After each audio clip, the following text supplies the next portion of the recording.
నమస్కారం.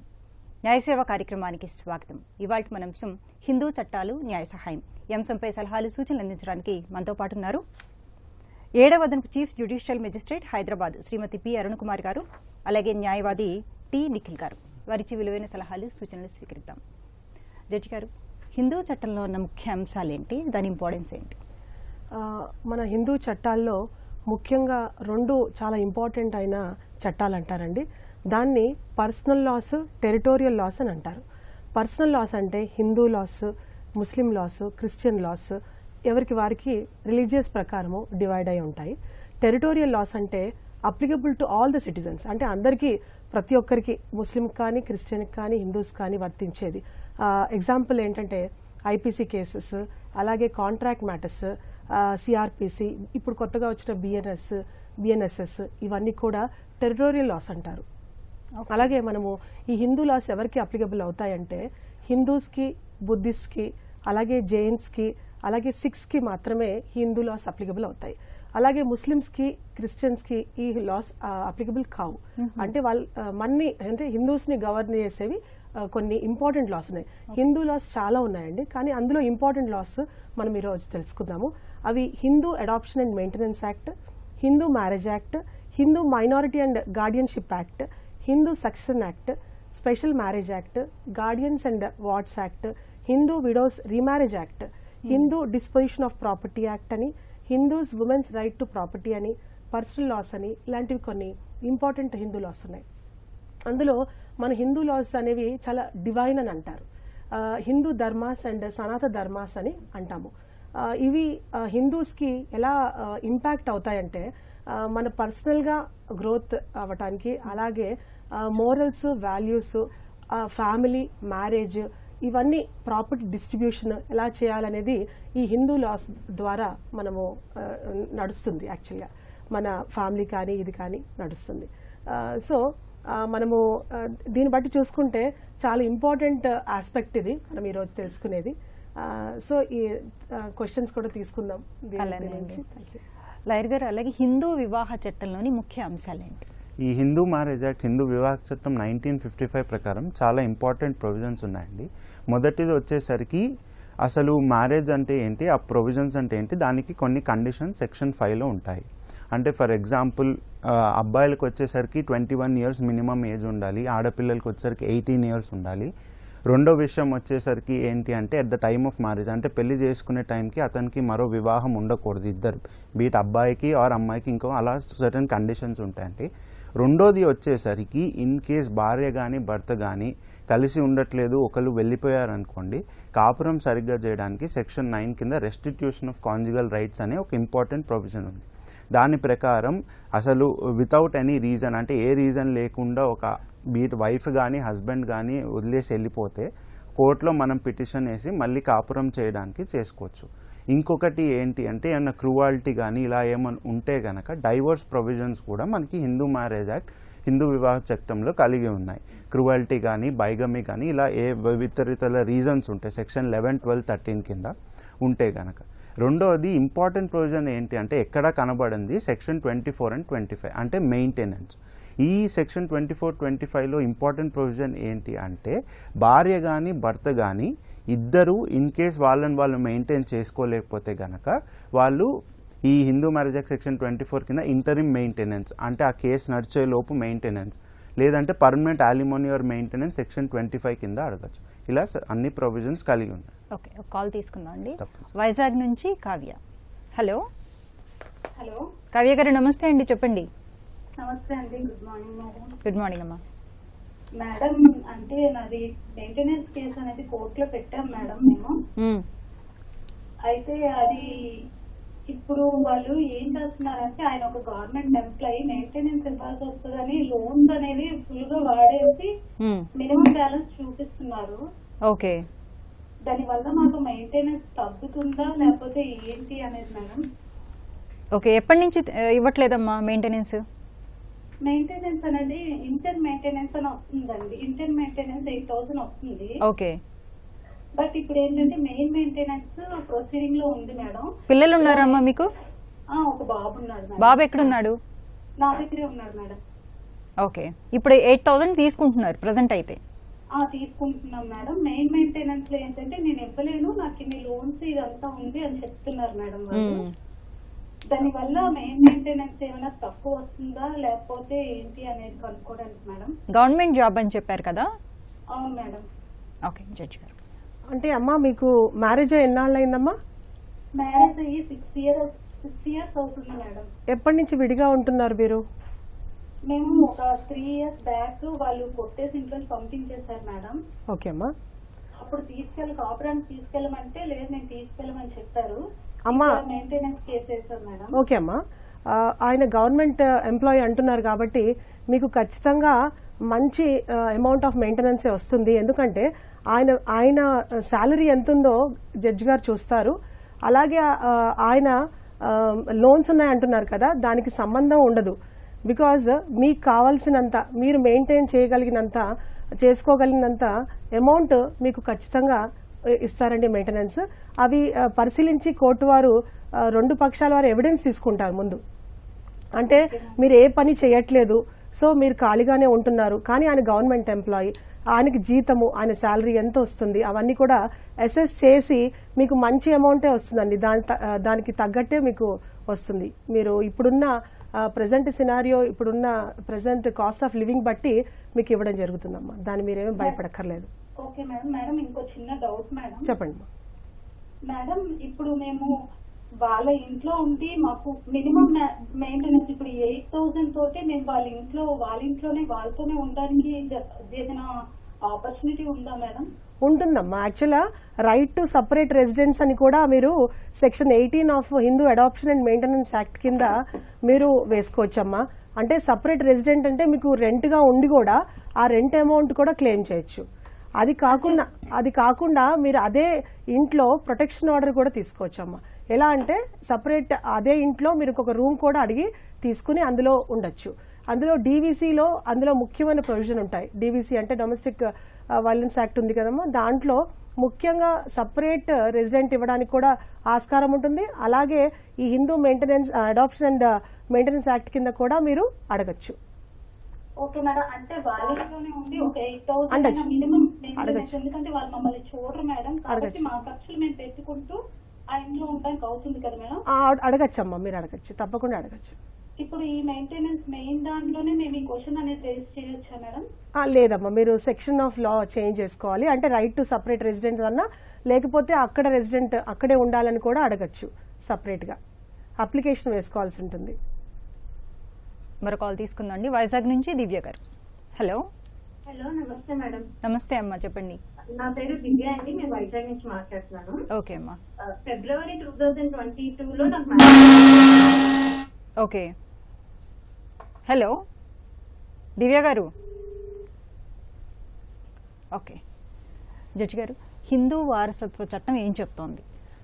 అది మన వారసత్వ చట్టం అంటే తండ్రి కానీ చనిపోతే ఇంటర్స్టేట్ అంటే వీలునామా రాయకుండా ఇంటర్స్టేట్ డివిజన్ ఉంటుందమ్మా. అలాగే టెస్టిమెంటరీ డివిజన్ కూడా ఉంటుంది. అంటే ఇంటర్స్టేట్ అంటే ఏంటంటే తండ్రి చనిపోయిన తర్వాత వీలునామా రాయకుండా చనిపోతే డివిజన్ ఆఫ్ ప్రాపర్టీ అంటే సన్కి కానీ డాటర్ కానీ ఈక్వల్గా ఉంటుంది. వైఫ్ కూడా విడో కాబట్టి ఆమెకు కూడా క్లాస్ 1 హెయిర్ కింద ప్రాపర్టీ డివైడ్ చేయడం జరుగుతుంది. అదే ఇంకోటి ఏంటంటే వీలునామా రాసంటే టెస్టిమెంటరీ విల్ అంటారు దాని ప్రాపర్టీని డివైడ్ చేస్తారు. ఎలా అంటే వీలునామా ప్రకారం వాళ్ళకి ప్రాపర్టీ జరుగుతుంది. ఒకవేళ వీలునామా రాయలేదు అనుకోండి, అది ఇంటర్స్టేట్ అంటారమ్మా. దాన్ని క్లాస్ 1 హెయిర్, క్లాస్ 2 హెయిర్స్ అని డివైడ్ చేయడం జరిగింది ఈ హిందూ సెక్షన్ యాక్ట్ లో. చాలా ఇంపార్టెంట్ అది, చాలా ఇంపార్టెంట్ ప్రశ్న అది. ఎందుకంటే ప్రాపర్టీ ఎలా ఉండాలి, ఎవరు కర్త నుంచి ప్రాపర్టీ ఎలా వస్తుంది, అవన్నీ కూడా ఇందులో పొందుపరిచారు. సన్ డాటర్ కి ఈక్వల్ గా ప్రాపర్టీ వస్తుంది, వైఫ్ కూడా ఒక షేర్ వస్తుంది. అలాగే ఇద్దరు వైఫ్స్ ఉంటే కూడా ఒక 1 షేర్ కూడా డివైడ్ చేయొచ్చు, అలా కూడా ఉంది. సో వీళ్ళెవరూ లేకపోతే బ్రదర్ సిస్టర్స్ కి ఇవ్వడం జరుగుతుంది ప్రాపర్టీ. బ్రదర్ సిస్టర్స్ కూడా లేకపోతే ఆగ్నెన్స్ అండ్ కాగ్నెన్స్ అని ఉంటారు. అంటే రిలేషన్షిప్ అబ్బాయి తరపున మగవారి తరపున ఉన్న రిలేషన్షిప్ కి ఫస్ట్ వెళ్తుంది. వాళ్ళు కూడా లేకపోతే ఆడవారి తరపున ఉన్న రిలేషన్షిప్ కి ప్రాపర్టీ డివాల్వ్ అవుతుంది. సో అట్లా డివైడ్ అవుతుంది అనమాట. హిందూ సెక్షన్ యాక్ట్ చాలా ఇంపార్టెంట్ దాని గురించి. అలాగే భార్యకి వచ్చిన వాటాని తను ఇష్టానుసారం అమ్ముకోవడానికి వీలుంటుందా అండి? ఉంటుందండి. ఆమెకి డివైడ్ అయిపోయిన తర్వాత it will become a self acquired property of her. అంటే ఆమెకి అది ఆమె సంపాదించుకునే ఆస్తి లాగానే ఆమె డివైడ్ చేసుకోవచ్చు. ఓకే, మరి కాల్ తీసుకుందాం అండి. విజయవాడ నుంచి వసంత్ కుమార్ గారు. హలో మేడం, నమస్తే మేడం. నమస్తే అండి, చెప్పండి. నాకు లాస్ట్ ఇయర్ పెళ్ళైంది మేడం. లాస్ట్ ఇయర్ అయితే డివోర్స్ 498A కేసు వేసింది మేడం నా వైఫ్. ఓకే. సో ఇప్పుడు కాంప్రమైజ్ అయినా మేడం డివోర్స్ తీసుకోవడానికి ఇద్దరం కూడా. అయితే నెక్స్ట్ ప్రాసెస్ డివోర్స్ అనేది పోలీస్ స్టేషన్ వెళ్ళి తీసుకుంటే నడుస్తుంది మేడం. చార్జ్ షీట్ ఫైల్ అయింది మేడం, కోర్టుకి వెళ్ళింది ఆల్రెడీ. సో కోర్టుల ద్వారా తీసుకోవాలా మేడం? ఓకే, నిఖిల్ గారు. వెళ్తే అయిపోతా. వసంత్ కుమార్ గారు, మీకు డివోర్స్కి సంబంధించింది అయితే సిన్స్ మీరు ఆల్రెడీ కాంప్రమైజ్ అయ్యారు కాబట్టి హిందూ మ్యారేజ్ యాక్ట్లో సెక్షన్ 13B పిటిషన్ అని ఉంటుంది, డివోర్స్ బై మ్యూచువల్ కన్సెంట్. అంటే ఇద్దరు ఒప్పుకుంటే గనక మీ ఇద్దరు కలిసి ఒక డిస్ట్రిక్ట్ కోర్టులో పిటిషన్ వేయాలి section 13B of Hindu marriage act కింద. ఏమని అంటే, మేము ఇలా కలిసి ఉన్నాము, మేము ఒప్పుకున్నాము, మేము ఇలా డివోర్స్ తీసుకుందామని మీరు సపరేట్గా కోర్టులో వేయాల్సి వస్తుంది సార్. ఈ పోలీస్ స్టేషన్లో కానీ వీటిలో తీసుకోవడానికి ఉండదు. మీరు సపరేట్గా ఒక పిటిషన్ వేసి డివోర్స్ తీసుకోవాలి సెక్షన్ 13B కింద. రెండవది, మీరు ఈ 498A కేసు అన్నారు కదా సార్, అది ఛార్జ్ షీట్ అయింది, కాంప్రమైజ్ అయింది. ఆ కేసు ఏమన్నా కొట్టివేశారా? లేదు సార్, కొట్టువేలేదు, చూపెడుతుంది. అది ఎట్లా కాంప్రమైజ్ కూడా ఐడియా లేదు సార్ నాకు. అందుకే ఇప్పుడు కాంప్రమైజ్ అయిన తర్వాత 2 రకాలు ఉంటుందండి. ఈధర్ మీరు ఎవరైతే వైఫ్ ఉన్నారో తనంతట తానే వెళ్ళి విత్డ్రా చేసుకోవచ్చు, లేదు అంటే మీరు హైకోర్టులో క్వాష్ పిటిషన్ వేసిన తర్వాత ఒక ఇంటర్లాక్యుటరీ అప్లికేషన్ వేసుకుని మేము ఆల్రెడీ కాంప్రమైజ్ అయిపోయాను, సో ఈ కేసు కొట్టేయండి మీరు హైకోర్టుని అప్రోచ్ అవ్వాల్సి ఉంటుంది సార్. పోలీస్ స్టేషన్ అయితే ఏముండదు కదా సార్? లేదు, ఛార్జ్ షీట్ అయిపోయింది కాబట్టి ఇంకా అది కోర్టులోనే ఉంటుంది సార్. ఇద్దరు కోర్టులో అన్నా చూసుకోవాలి, లేదంటే హైకోర్టుకి వెళ్ళి మీరు సపరేట్ క్వాష్ పిటిషన్ వేసుకుని కాంప్రమైజ్ పిటిషన్ వేసుకుని దాన్ని కొట్టు వేయించుకోవాలి. ఒక చిన్న విషయం అండి ఇందులో, ఒక నిమిషం. ఆ divorce section 13B of Hindu marriage act కింద మ్యూచువల్ కన్సెంట్ తో ఇద్దరు ఒప్పుకుంటున్నాం కాబట్టి డివోర్స్ ఇవ్వండి అని పిటిషన్ వేసుకోవాలండి. అవునండి సార్. అలాగే కాకుండా మీకు డైలీ లోక్ అదాలత్ అనేది ఉంటుందండి. డైలీ లోక్ అదాలత్ మీకు ఆ కేసు ఏ కోర్టులో వెళ్తుందో ఆ కోర్టులో మీరు కాంప్రమైజ్ ఇద్దరు కలిసి లీగల్ సర్వీస్ అథారిటీని అప్రోచ్ అయ్యి లోక్ అదాలత్ ఫామ్స్ వేస్తే 90 days ఉంటుందండి టైము. 90 days టైం ఇస్తారు మీకు. అది మీరు పిటిషన్ వేసిన తర్వాత 90 days అయిన తర్వాత మళ్ళీ ఇద్దరు వెళ్ళి మేమిద్దరం కాంప్రమైజ్ అయిపోయామండి, కేసు తీసేయచ్చు అంటే ఖచ్చితంగా కేసు కొట్టేస్తారండి. ఇది కాంప్రమైజ్ కింద క్లోజ్ అవుతుంది. సో అది కూడా ఒక మంచి అవకాశము లోక్ అదాలత్ అనేది. డైలీ లోక్ అదాలత్ ఉంటుంది. లోక్ అదాలత్ కోసం ఒక ఫామ్స్ ఉంటాయండి, ఆ ఫామ్స్ మీరు ఫిల్అప్ చేయాల్సి ఉంటుంది, కోర్టులోకి వెళ్ళి సబ్మిట్ చేయాల్సి ఉంటుంది. మీ ఇద్దరు వెళ్ళి కోర్టు వారు మిమ్మల్ని పిలిచి అడుగుతారు మీ ఇద్దరికి ఇష్టమేనా అంటే ఒక 3 months టైం ఇస్తారండి. 90 days మ్యాండేటరీ పీరియడ్ ఉంటుంది. ఆ 90 days అయిపోగానే ఒక డేట్ వస్తుంది. ఆ డేట్లో మీరు మళ్ళీ వెళ్ళి మేము కాంప్రమైజ్ అయిపోమని చెప్తే ఖచ్చితంగా అది క్లోజ్ అయిపోతుంది. కానీ it will take 3 months 90 days of time. Daily ఉంటుందండి, డైలీ కూడా చేసుకోవచ్చు, డైలీ ఉంటుంది లోక్ అదాలత్. మరో కాల్ తీసుకుందాం అండి. భద్రాచలం నుంచి వినయ్ గారు. హలో హలో వినయ్ గారు, నమస్తే అండి, చెప్పండి. మేడం, ఇప్పుడు మా పెద్దమ్మ పెద్దనాన్న మ్యారేజ్ ఒక 30 years ago మేడం. ఓకే. మా పెద్దనాన్న రైల్వే ఎంప్లాయీ. ఆయన మ్యారేజ్ అయిన 5 years విడిపోయారు. కోర్టు నుంచి అప్పట్లో మంత్లీ మెయింటెనెన్స్ కింద 500 ఇచ్చారు మేడం. అదే 500 ఒక 7 years బ్యాక్ వరకు వచ్చాయి. అప్పుడు మళ్ళీ మేము కొత్తగూడెం కోర్టులో మళ్ళీ రిజిస్ట్రేషన్ ఇస్తే 2,000 రూపాయలు మంత్లీ ఇచ్చే వరకు, ఆయన రిటైర్ అయ్యే వరకు మంత్లీ 2,000 ఇచ్చేటట్టు, రిటైర్మెంట్ అయినప్పుడు రిటైర్మెంట్ అమౌంట్ లో 30% ఇచ్చేటట్టు, మళ్ళీ రిటైర్మెంట్ అయిపోయినాక పెన్షన్ లో 30% మంత్లీ వచ్చేటట్టు కొత్తగూడెం కోర్టులో జడ్జిమెంట్ అయింది మేడం. కానీ రిటైర్మెంట్ అయ్యాక మా రిటైర్మెంట్ అమౌంట్ ఇవ్వను అంటే రిటైర్మెంట్ బెనిఫిట్స్ ఆయన అకౌంట్ లో పడ్డాయి. వాటిని సీల్ చేపించి ఒక 1 lakh వరకు వచ్చి కోర్టు ఆర్డర్ తీసుకున్నాం. కానీ నెక్స్ట్ మళ్ళీ వినయ్ గారు, మేడం వినయ్ గారు, ఇప్పుడు ఏంటి ఆవిడకి అందులో రిటైర్మెంట్ అయిన డబ్బుల్లోంచి రావాలి అంటారు, అంతేనా అండి? రిటైర్మెంట్ డబ్బుల్లో కోర్టు ఆర్డర్ నుంచి ఆవిడ మళ్ళీ పెళ్లి చేసుకున్నారా అండి?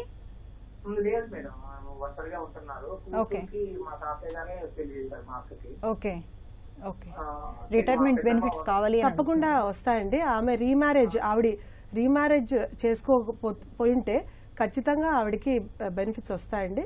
ఎందుకంటే 30 years నుంచి మెయింటెనెన్స్ కూడా ఇస్తున్నారు, అది ప్రూఫ్గా తీసుకోవచ్చు మనము. ఎన్హాన్స్మెంట్ కూడా మీరు యాక్చువల్గా వేయాల్సి ఉండింది. ఎన్హాన్స్మెంట్ ఆఫ్ మెయింటెనెన్స్ అమౌంట్ 2000 కాకుండా ఇప్పుడున్న కాస్ట్ ఆఫ్ లివింగ్ బట్టి వేయాల్సి ఉండింది. పర్వాలేదండి, మీరు మళ్ళీ కూడా కోర్టుని అప్రోచ్ అవ్వచ్చు.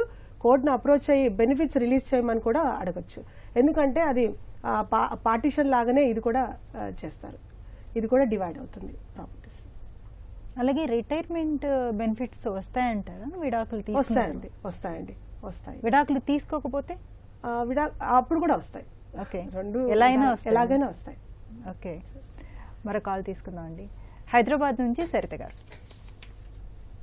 హలో మేడం, మా సిస్టర్ కి 498 ఫైల్ చేశాను. ఓకే, సో మా సిస్టర్ ఇప్పుడు డివిసికి అది అప్లై చేయాలంటే ఫామ్ అది ఎక్కడ ఆఫీస్ ఏం చెప్పట్లేదు సార్. ఓకే, వాళ్ళ హస్బెండ్ బాగా హరాస్మెంట్ చేస్తూ రావని ఇవ్వట్లేదు అసలుకి ఇంటికి. ఓకే, డివిసికి ఎలా ఫైల్ చేసుకోవాలి ఏంటనేది మాకు తెలియట్లేదు కొంచెం. సరిత గారు, డొమెస్టిక్ వైలెన్స్ యాక్ట్ కింద మీకు 2 చాయిసెస్ ఉంటాయండి. ఒకటి, మీరు కనుక ఒక లాయర్ని అప్రోచ్ అయితే మీతోటి ఒక పిటిషన్ వేయిస్తారు మేడం కోర్టులో. లేదంటే ఒక కన్సర్న్డ్ ఆఫీసర్ ఉంటారు, డొమెస్టిక్ వైలెన్స్ యాక్ట్ కింద వాళ్ళు ఆఫీసర్స్ ఉంటారు. మీరు ఒకసారి పోలీస్ స్టేషన్కి వెళ్తే కనుక మీకు ఆ డీటెయిల్స్ దొరుకుతాయి. ఆ ఆఫీసర్ త్రూ అన్నా మీరు కేసు వేసుకోవచ్చు. లేదంటే మీరు ఒక లాయర్ని లోక్ అదాలత్లో కానీ ఎక్కడైనా లీగల్ సర్వీసెస్ అథారిటీలో కానీ అప్రోచ్ అయితే కనుక మీతో సపరేట్ పిటిషన్ వేయిస్తారు మేడం. సో మా దగ్గర ఏం ఫైల్స్ వాళ్ళ ఏం లేవు, అడ్రసెస్ అవి ఏం లేనందుకు మీది ఏం పని చేయదు అని చెప్పేసి అంటున్నారు. ఆల్రెడీ అప్రోచ్ అయ్యాము లీగల్ అథారిటీ వాళ్ళ. ఓకే, ఇప్పుడు అతని హస్బెండ్ ఎక్కడ ఉంటున్నారో మీకు తెలియదా అండి? తెలుసు, వనపర్తిలో ఉంటారు. కాకపోతే అసలుకి చెల్లి దగ్గర ఏం లేకుండా నార్మల్ గా పంపించేశారు కొట్టేసి. అదే మేడం, ఈ గ్రౌండ్స్ ఆఫ్ క్రూవల్టీ అనేవి కొన్ని ఎవిడెన్స్ ఉన్నా లేకున్నా ఎలిగేషన్స్తో పాటు వేసి అతన్ని హస్బెండ్ని ఎరేజ్ చేసి పార్టీగా ఇన్ కేస్ ఇన్లాస్, ఫాదర్ ఇన్లో కానీ మదర్ ఇన్లో కానీ వాళ్ళు కూడా ఏమన్నా క్రూవాలిటీ కనుక మీ సిస్టర్కి చేసుంటే కనుక వాళ్ళని కూడా పార్టీ చేసి వేయచ్చు మేడం. ఎవిడెన్స్ అంటే కొన్ని కేసెస్లో ఎవిడెన్స్ లేకపోయినా సరే ఓరల్ ఎలిగేషన్స్ ఉన్నా సరే సరిపోతుంది, మీరు కనుక వేసుకోవచ్చు. దానికి డాక్యుమెంటరీ ప్రూఫ్ ప్రతిసారి అవసరం లేదు మేడం. భరోసా కేంద్రాల్లో అంటున్నారు కదా సార్, అది ఎక్కడ వెళ్ళొచ్చు. సఖీ సెంటర్స్ ఉంటాయమ్మా, సఖీ సెంటర్స్లో కానీ భరోసా సెంటర్స్లో కానీ. అలాగే మీకు ఇబ్బంది అవుతే కలెక్టరేట్లో కూడా ఈ అప్లికేషన్స్ ఉంటాయమ్మా. కలెక్టరేట్లో ఫామ్స్ ఉంటాయి, దానికి సపరేట్గా ఒక వింగే ఉంది. సో మీరు వెళ్ళి ఆ ఫామ్స్ నింపితే సరిపోతుంది, వాళ్ళే నోటీస్ ఇవ్వడం జరుగుతుంది. ఆ కన్సర్న్ అక్కడి నుంచి కోర్టుకు వెళ్ళడం జరుగుతుంది ఆ డివిసి కేసెస్. ఎందుకంటే పార్టీ ఇన్ పర్సన్ కూడా మీరు ఫైల్ చేయొచ్చు. సఖీ సెంటర్స్కి వెళ్ళండి, లేకపోతే కలెక్టరేట్కి వెళ్ళండి, మీకు న్యాయం జరుగుతుంది. అలాగే సఖీ సెంటర్స్ అవసరం లేదండి, అవసరం లేదు, అక్కడ ఉంటారండి. అందులో డిపిఓస్ ఉంటారు, అక్కడ ప్రొబేషన్ ఆఫీసర్స్ వీళ్ళందరూ సాయం చేస్తారు. దాంట్లో యాక్చువల్గా డిస్ట్రిక్ట్ ప్రొబేషన్ ఆఫీసర్స్ ఉంటారు మేడం అందులో. కలెక్టరేట్ లో తప్పకుండా వస్తుందమ్మా. కలెక్టరేట్ లో మీరు వెళ్ళి రిక్వెస్ట్ చేయండి. ఉన్నాయమ్మా, మెయింటెనెన్స్ వేసుకోవచ్చు, సపరేట్ రెసిడెన్స్ వేసుకోవచ్చు, రెంట్ అడగచ్చు, అన్ని కూడా అందులో డీబీసీలో ఉంటాయి, పొందుపరిచి ఉంటాయి. మీకు న్యాయం జరుగుతుంది. తప్పకుండా కలెక్టరేట్కి వెళ్ళండి, మీ దగ్గరలో ఉన్న కలెక్టరేట్కి వెళ్ళండి. అలాగే సఖీ సెంటర్స్ నంబర్ 181 అమ్మా, నంబర్ కి కాల్ చేసి మీరు సలహా తీసుకోవచ్చు అమ్మా, ఖచ్చితంగా. మరి కాల్ తీసుకుందాం అండి. వైజాగ్ నుంచి దివ్య గారు. హలో. హలో, నమస్తే మేడం. నమస్తే అమ్మా, చెప్పండి. నా పేరు దివ్య అండి, వైజాగ్ నుంచి మాట్లాడుతున్నాను. ఓకే. February 22 మ్యారేజ్ అయింది మేడం నాకు, వైజాగ్ లోని. వాళ్ళందరూ వాళ్ళే వచ్చారు, మీ అమ్మాయి మాకు కావాలి అని. పెళ్ళైన వెంటనే వాళ్ళది అసలు గురించి చూపించారు, వాళ్ళ ఫ్యామిలీ మొత్తం. రోజు తిట్టడం, కొట్టడం, ఇంకా పొద్దు నుంచి నైట్ వరకు ఒకే రకమైన హింస మేడం నాకు. అంటే ఏ విషయంలో అమ్మా? ఏ విషయం చెప్పలేదు మేడం. అంటే బంగారం కావాలి, డబ్బులు కావాలి, నువ్వు అది చేస్తేనే ఇంట్లో ఉన్నాను. అప్పటికి మేము 40 తులా గోల్డ్, 2 kg సిల్వర్ ఇచ్చాము. అయినా కూడా మాకు ఇంకా కావాలి, ఇంకా కావాలి అని ప్రతి రోజు ఇంకా నరకమే మేడం నాకు. రోజు ఏడిపోయి అక్కడ వాళ్ళది మచిలీపట్నం. ఓకే. ఇంకా మమ్మీ డాడీ చూసి February 14, 22 ఇంటికి వచ్చి మాట్లాడారు. ఇంకా ఎక్కువ క్యాష్ గోల్డ్ కూడా ఇచ్చారు. అయినా సరిపోలేదు మేడం. ఏప్రిల్ లో అదే మమ్మీ డాడీ వచ్చారు మాట్లాడడానికి. ఇంటికి ఒకటి రాణించలేదు, వెళ్ళిపోమన్నారు బయటికి. ఓకే. వాళ్ళ ఫాదర్ తర్వాత అబ్బాయి వాళ్ళ ఫాదర్ నన్ను డ్రాప్ చేస్తారు మా ఇంటి దగ్గర విశాఖపట్నం తీసుకొచ్చి.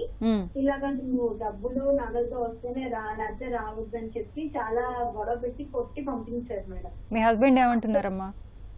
అప్పటి నుంచి వెళ్ళలేదు మేడం. 3 years అయిపోయింది. మేము సెక్షన్ 18 and 125 కింద కేసు కూడా పెట్టాము. ప్రెసెంట్ డీవీసీ అవుతుంది. నేను దిశ కూడా పెట్టాను మేడం. ఓకే. డైవర్స్ కూడా పెట్టాము డిడక్షన్ అండ్ క్రియాలిటీ కిందన. మొన్న డైవర్స్ లో నాకు సెటిల్ ఇచ్చారు. Okay. Divorce and X party ఇచ్చారు మేడం. సారీ, వాళ్ళు అవతల పార్టీ వాళ్ళు వెళ్ళి వచ్చి దాన్ని సెటిల్ చేశారు మేడం కావాలని. సో నాకు ఇప్పుడు డైవర్స్ కి ఏం చేయాలి ఎలా అని మేడం. ఓకే. మ్యారేజ్ ఏ ఇయర్ అయిందమ్మా? 22నా? 22 లో అయ్యింది. 1 month ఉన్నాను మేడం వాళ్ళ దగ్గర అంతే. ఓకే. నిఖిల్ గారు. దివ్య గారు, ఇది డైవోర్స్ మీకు వచ్చిన తర్వాత, ఎక్స్ పార్టీ డిగ్రీ వచ్చిన తర్వాత, ఇప్పుడు మేబీ మీ హస్బెండ్ వాళ్ళు వచ్చి సెట్ అసైడ్ వేసుకున్నారు, అది సెట్ అసైడ్ అయింది. దాని తర్వాత ఏమవుతుంది అంటే డివోర్స్ కేసు మళ్ళీ రీఓపెన్ అవుతుందండి. సో మళ్ళీ మీరు ఎవిడెన్స్ లీడ్ చేయాలి. తర్వాత హస్బెండ్ వాళ్ళు ఎవిడెన్స్ లీడ్ చేసిన తర్వాత ఇన్ కేస్ మెరిట్స్ ఉంటే కనుక మీకు తప్పనిసరిగా డివోర్స్ వస్తుంది. సెట్ అసైడ్తో మీకు ఇప్పటికైతే అంటే డిగ్రీ రాదు, కానీ ప్రజెంట్లీ ప్రాబ్లం లేదు. కేసు ఇంకా పెండింగ్లోనే ఉంటుంది, అది రీఓపెన్ అవుతుంది. వన్స్ మీరు దీన్ని కేసు ఫాస్ట్గా పూర్తి చేసి మీరు ఎవిడెన్స్ వేసి తర్వాత హస్బెండ్ సైడ్ కూడా ఎవిడెన్స్ వేసిన తర్వాత ఆర్గ్యుమెంట్స్ తర్వాత తప్పనిసరిగా మనకి డివోర్స్ వస్తుందండి. మీరు దానికి వరి అవ్వాల్సిన అవసరం లేదు. మరో కాల్ తీసుకున్నాను. 3 years అయిపోయింది సార్, బట్ అలా కావాలని లాక్ చేస్తున్నారు, ఏవో సాకులు చెప్తున్నారు. అదే ఒకసారి మీడియేషన్ కూర్చోండి అమ్మా, ఒకసారి అందరు కలిసి. అది రావట్లేదు మేడం. మీడియేషన్ కి జడ్జి గారు చూసినా మేము రాము, వాళ్ళు ఏం చేస్తారో చేసుకోని అని మూలంగా ఉన్నారు. ఓకే. మీరు అలాగే అమ్మా, మీరు రిటర్న్ ఆఫ్ ప్రాపర్టీ కూడా వేసుకోవచ్చమ్మా. మీరు ఇచ్చిన గోల్డ్ కానీ మిగతా కూడా సిఆర్పిసి ప్రకారం ఇప్పుడు వచ్చిన బిఎన్ఎస్ఎస్ ప్రకారము మీరు రిటర్న్ ఆఫ్ ప్రాపర్టీ కూడా గోల్డ్ కూడా అడిగే అవకాశం కూడా ఉంటుంది. అంటే వాళ్ళు ఒకటే చెప్తున్నారు మేడం, మాకు ఏం ఇవ్వలేదు, మా దగ్గర ఏమీ లేదు. మీరు ప్రూఫ్ చేయాలి ఉంటుందమ్మా. ప్రూఫ్ అంటే మీరు ప్రూఫ్ చేయాలి, కేసు ప్రూఫ్ చేయాలి మా ఇచ్చినట్టు. ఓకే. మరో కాల్ తీసుకుందాం అండి. సత్యనపల్లి నుంచి అనంతలక్ష్మి గారు. హలో. హలో మేడం, నమస్తే అండి. నమస్తే అమ్మా, చెప్పండి. మాకు చేపురోల్లో ఇల్లు ఉంది. అయితే అది మా అత్తయ్య గారు ఇవ్వనని అంటున్నారు, అందుకని మేము కేసు వేసాం మేడం. అత్తయ్య గారంటే మీ హస్బెండ్ వాళ్ళ మదర్ అమ్మ? అంటే మా అత్తయ్య గారు అంటే మా మామయ్య గారికి 2 పెళ్లిళ్ళు. అయితే ఫస్ట్ ఆమె వెళ్ళిపోయింది, విడికాయటాలు తీసుకొని కూడా వెళ్ళిపోయింది. ఓకే. వెళ్ళిపోయిన తర్వాత మా అత్తయ్యని చేసుకున్నారు మా మామయ్య. తర్వాత మళ్ళీ ఆమెనే తీసుకొచ్చుకునేసరికి మా మామయ్య మా అత్తయ్య వెళ్ళిపోయింది. ఓకే. ఇంకా నేను ఉన్నానని చెప్పి వెళ్ళింది. ఆ పెద్ద మనుషుల్లో వాళ్ళిద్దరు కూడా విడికాయటాలు తీసుకున్నారు, మా అత్తయ్యను మా మామయ్య. ఇంక ఈయన అక్కడే ఉన్నాడు, ఈయన అక్కడే వారసుడు ఆ ఇంటికి. ఆమె పెద్ద అత్తయ్యకి పిల్లలు లేరు. ఓకే.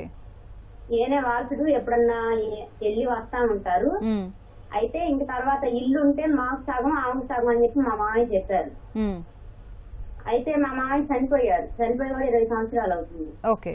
ఆమె మాకు వాటా ఇవ్వను మీకు లేదు అని చెప్పి ఇంకా ఆమె ఎట్లా పడితే అట్లా మాట్లాడుతుంది. అంటే కాగితాలు కానీ అన్ని ఇంకా అక్కడే ఉన్నాయి, మామయ్య గారి దగ్గర ఆవిడే ఉంటది కాబట్టి మేము ఏదో చుట్టూ చూపు వెళ్ళి వచ్చేవాళ్ళం. అయితే ఇంకా మామయ్య చనిపోయిన తర్వాత అన్ని ఆమె తీసేసుకుంది, డబ్బులు కానీ ఏమన్నా ఉన్నాయి అన్ని, ఆ కాగితాలు ఇంటి కాగితాలు అన్ని ఆమె దగ్గరే ఉన్నాయి. మీ మామగారు మొదటి భార్యకి విడాకులు ఇచ్చాక రెండో వివాహం చేసుకున్నారా? అవునండి, విడి కాగితాలు ఇచ్చిన తర్వాత రెండో పెళ్లి మళ్ళీ రెండో వివాహం చేసుకుని మళ్ళీ మొదటి వైఫ్ ని మళ్ళీ తీసుకొచ్చారు, అంతే కదమ్మా? మొట్టమొదటి విడాకులు తీసుకున్నారు మొదటి వైఫ్ తో, తీసుకున్న తర్వాత రెండో వివాహం చేసుకున్నారు, అంతేనా? అవును. మళ్ళీ మొదటి వైఫ్ ని మళ్ళీ తీసుకొచ్చారు, మళ్ళీ తీసుకొచ్చుకున్నారు. ఇంకా ఏమి పెళ్లి లేదు, ఏమి చేసుకోలేదు, తీసుకొచ్చుకొని ఆమె ఇంట్లో పెట్టేసుకున్నారు. జడ్జి గారు మీకు తప్పకుండా అవకాశం ఉందండి వచ్చేది, ఎందుకంటే ఈ ప్రాపర్టీ ఆయన సంపాదించిన ప్రాపర్టీ అని ముందు ప్రూవ్ చేయాల్సి ఉంటుంది. సంపాదించింది కాదు మేడం, వీళ్ళ తాతలది. అది తాతలది కంపల్సరీ అబ్బాయికి వస్తుందండి, ఎందుకంటే ఇతను గ్రాండ్ సన్ కాబట్టి, మనవడు కాబట్టి ఖచ్చితంగా అవకాశం ఉందండి. మేము అన్ని పేపర్స్ కానీ ఇవన్నీ కూడా మీరు సర్టిఫైడ్ కాపీస్ అప్లై చేయండి. కన్సర్న్ ఒక నిమిషం ఉండండి, మేము అన్ని కాగితాలన్నీ మేము సంపాదించాము ఎట్లా అట్లా కష్టపడి రిజిస్టర్ ఆఫీస్ దగ్గరికి వెళ్ళి మొత్తం తీపిచ్చి మొత్తం కేసు వేసాం మేడం. గుంటూరులో 2018లో కేసు వేసాం. అవునండి. మామయ్య గారు చనిపోయే ముందు చెప్పారు, నన్ను నమ్ముకొని ఉంది కాబట్టి ఆమెకు సగము, నా కొడుకు కాబట్టి నీకు సగం అని చెప్పి చెప్పారు. అవునండి. అట్లాగే మేము కోర్టులో కూడా అట్లాగే లాయర్ దగ్గర మాట్లాడి ఆమెకు సగం ఆమెకు ఇచ్చేసేయండి, మాకు అవసరం లేదు, మా సగం మాకు వచ్చే చాలు అని చెప్పి మేము గుంటూరులో కేసు వేసాం. వేస్తే 2020లో నేను వచ్చింది, 2022లో మాకు కేసు గెలిచాను మేడం. మాకు సగం ఇవ్వమని చెప్పి కోర్టు ఇచ్చింది. అన్ని ప్రూఫ్లన్నీ ఇచ్చాము, అన్ని ఇచ్చిన తర్వాత మాకు గెలిచాము. కానీ ఇంతవరకు పంచలేదు మేడం. అది ఇంకా ఏదో వాయిదాలు జరుగుతాయి.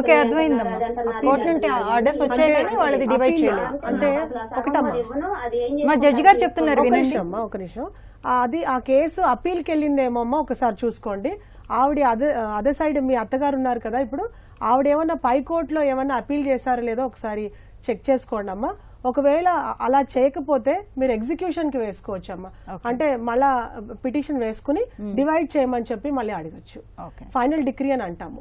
ఫైనల్ డిగ్రీ అంటే ఈ జడ్జిమెంట్ అప్పీల్కి వెళ్ళకపోతే ఫైనల్ డిగ్రీ వేసుకోవచ్చు. మళ్ళీ అందరు కోర్టు వారి పిలిపించి ఇద్దరిని ఆ ప్రాపర్టీని డివైడ్ చేయడం జరుగుతుంది. ఓకే, మరో కాల్ తీసుకుందాం అండి. హైదరాబాద్ నుంచి సుగుణ గారు. హలో సుగుణ గారు, నమస్తే అండి, చెప్పండి. హలో సుగుణ గారు, వినిపిస్తుందా అండి? వినిపిస్తోందండి. మీ టీవీ వాల్యూమ్ తగ్గించండి. అలాగే అండి, చెప్పండి. నమస్తే అండి. నమస్తే అమ్మా, చెప్పండి. బాబు ఐర్లాండ్ లో ఉంటాడండి. ఓకే. లాస్ట్ ఇయర్ మ్యారేజ్ అయింది. ఇద్దరు వెళ్ళారు ఐర్లాండ్ కి. ఆ తర్వాత మధ్యలో ఒకసారి అమ్మాయి ఆగస్ట్ లో వరలక్ష్మి పూజకని వచ్చిందండి. ఓకే. అప్పుడు కూడా బానే ఉంది. వచ్చి మళ్ళీ తను ఒక్కటే వెళ్ళిపోయింది. మళ్ళీ మొన్న నవంబర్ లో వచ్చారండి, సంక్రాంతి వరకు ఉండి వెళ్ళామనేసి. ఒక 1 మంత్ బానే ఉన్నారు. ఆ తర్వాత మా బాబు అత్తగారు బాబుని ఇక్కడే హైదరాబాద్ లో ఉండిపోమని, మా అమ్మాయిని అక్కడికి ఐర్లాండ్ పంపించమని అంటున్నారండి. ఓకే. అయితే మా బాబు ఏమో వాడికి పర్మనెంట్ రెసిడెంట్ అనమాట అక్కడ. సో నేను నా కెరీర్ అంతా అక్కడే ఉంది, అక్కడికే వెళ్దాము అని అంటున్నారు. వాళ్ళేమో మా మీద 498 కేసు పెట్టారు. వాళ్ళు 1 kg జ్యువెలరీ వచ్చేసి నేను పెట్టేసుకున్నానని ఎఫ్ఐఆర్ లో రాశారు. యాక్చువల్ గా మాకు అసలు గోల్డ్ ఇవ్వనే లేదు, వాళ్ళు ఇవ్వకుండానే పెట్టారు. తర్వాత మా అబ్బాయి పాస్పోర్ట్ వాళ్ళు పెట్టేసుకున్నారు. ఇప్పుడు ఏం చేయమంటారు? ఓకే జడ్జి గారు. అమ్మ, మీరు ఫస్ట్ ఆఫ్ ఆల్ వీలుంటే ఇద్దరు కలిసి మాట్లాడండి. మాట్లాడి మీడియేషన్ పెట్టించుకోండి. ఎందుకంటే కలిసి మాట్లాడితే సమస్య తీరే అవకాశం ఉంటుంది. ఓకే ఓకే ఓకే, ఎలమనీ ఫైనల్ అయిన అలమనీ అడుగుతున్నచ్చు. ఓకే, మీకు అలా ఇవ్వటం ఇష్టం లేకపోతే మీరు ఒక పని చేయొచ్చండి. మీరు రెస్ట్రిక్షన్ ఆఫ్ కాంజుగల్ రైట్స్ అని ఒక పిటిషన్ వేసుకోవచ్చు. సెక్షన్ 9 కింద, హిందూ మ్యారేజ్ యాక్ట్ సెక్షన్ 9 కింద రెస్ట్రిక్షన్ ఆఫ్ కాంజుగల్ రైట్స్ అంటే ఆ అమ్మాయిని కాపురానికి రమ్మని చెప్పి మీరు అడగచ్చు. ఫ్యామిలీ కోర్టులో కానీ సివిల్ కోర్టులో కానీ మీరు వేసుకోవాల్సి ఉంటుంది. మీ జ్యూరిడిక్షన్ ఉన్న దగ్గర వేసుకుంటే ఆ అమ్మాయి అప్పటికి కూడా రాకపోతే మీరు 498A ఖచ్చితంగా మీరు కూడా ఎవిడెన్స్ పెట్టుకోవాల్సి ఉంటుంది. అది డిసైడ్ చేయాల్సి ఉంటుందమ్మా. అలాగే మీరు ఒకవేళ ఐర్లాండ్ ఆ బాబు వెళ్ళాలనుకుంటే కోర్టు ద్వారా మీరు పర్మిషన్ తీసుకోండి. అంటే నేను వెళ్ళాలి, నా జీవన ఆధారం లైవ్లీవుడ్ అదే కాబట్టి నేను వెళ్ళాలి అని పర్మిషన్ తీసుకుని కంట్రీ దాటాల్సి ఉంటుంది. వితౌట్ పర్మిషన్ మీరు వెళ్ళటానికి లేదు. ఎందుకంటే పాస్పోర్ట్ కోర్టులో ఉందా లేకపోతే వారి దగ్గర ఉందా అంటారా? మీరు వారి దగ్గరే ఉందని చెప్పారండి. వారి దగ్గరే ఉంటే మీరు రిటర్న్ ఆఫ్ పాస్పోర్ట్ ఖచ్చితంగా మీరు ఆ అమ్మాయిని అడగాల్సి ఉంటుంది, వేసుకోవాల్సి ఉంటుంది. ఒకవేళ ఆ అమ్మాయి ఇవ్వకపోతే వాళ్ళ మీద కేసు కూడా పెట్టే అవకాశం ఉంటుంది. ఎందుకంటే పాస్పోర్ట్ ఈజ్ ఐడెంటిటీ కాబట్టి ఖచ్చితంగా మీరు వాళ్ళ దగ్గర నుంచి తీసుకునే అవకాశం ఉంది, కేసు పెట్టే అవకాశం ఉంది. థ్యాంక్ యూ సో మచ్ అండి. ఇప్పటి వరకు మనం హిందూ చట్టాలు న్యాయ సహాయం అంశంపై సలహాలు సూచనలు స్వీకరించాం. వచ్చే శనివారం 9:30 న్యాయ సేవా కార్యక్రమంలో మళ్ళీ కలుసుకుందాం. అంతవరకు సెలవు. నమస్కారం.